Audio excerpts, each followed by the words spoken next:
Usul jallisun Amrong patahun tak mesun mesun Sipa kayu loli loli Idi pincini kai Sipa kayu loli loli Idi pincini kai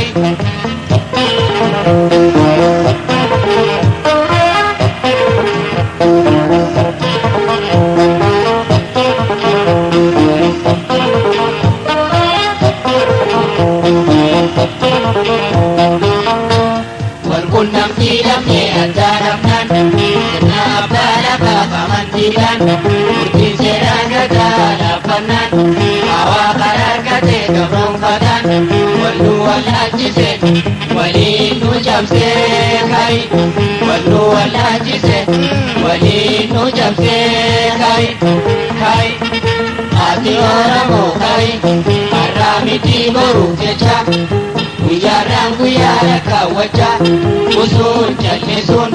gabroon fataa'uun taa'eessuun meessuun Sipa gayuu loli loli Didii fincilii kai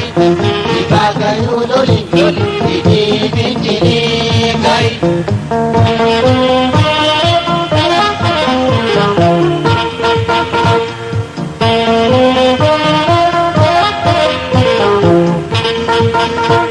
Qabeenyummaa keenya meeshaa funaannate Ilmaan Oromootiin yoo guddifate Ilmaan aadaa abbaa wal amantii mute Ija gurra isaa miilas nu godhate Akka honkofonii dhumaan dalagate Dhiyaa garraa kunoo loltuunsaas Oromoo Qabdiituus Oromoo kai Dhiyaa garraa kunoo loltuunsaas Oromoo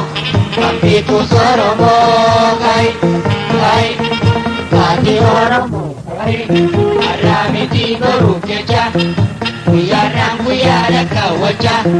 Usuun jallisuun gabroon fataa'uun taa'eessuun meessuun Sipa gayuu loli loli Didii fincilii kai Sipa gayuu loli loli Didii fincilii kai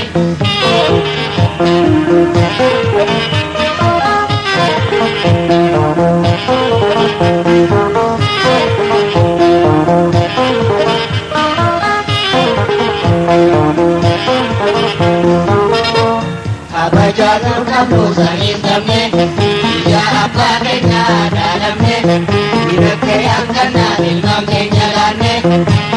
Du'aa gadi jiruun awwaalamne Akkanaan as geenye jiruun dhamaane kai Akkanaan as geenye jiruun dhamaane kai kai Ati Oromoo kai har'aa miti boruuf jecha Guyyaadhaan guyyaadha kaawwachaa Usuun jallisuun gabroon fataa'uun taa'eessuun meessuun Sipa gayuu loli loli Didii fincilii kai Sipa gayuu loli loli Didii fincilii kai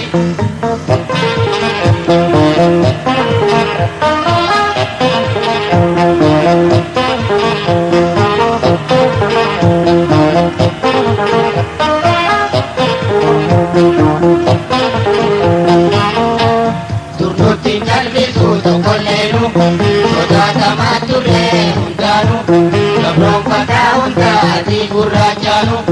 Kabajaa gaafasi har'aa deebisuuf kai Kabajaa gaafasi har'aa deebisuuf kai kai Ati Oromoo kai har'aa miti boruuf jecha Guyyaadhaan guyyaadha kaawwachaa Usuun jallisuun gabroon fataa'uun taa'eessuun meessuun Sipa gayuu loli loli Didii fincilii kai Sipa gayuu loli, iti vincere kai. Sibagai loli, iti vincere kai. Sibagai loli, iti vincere kai. Sibagai loli, iti vincere kai.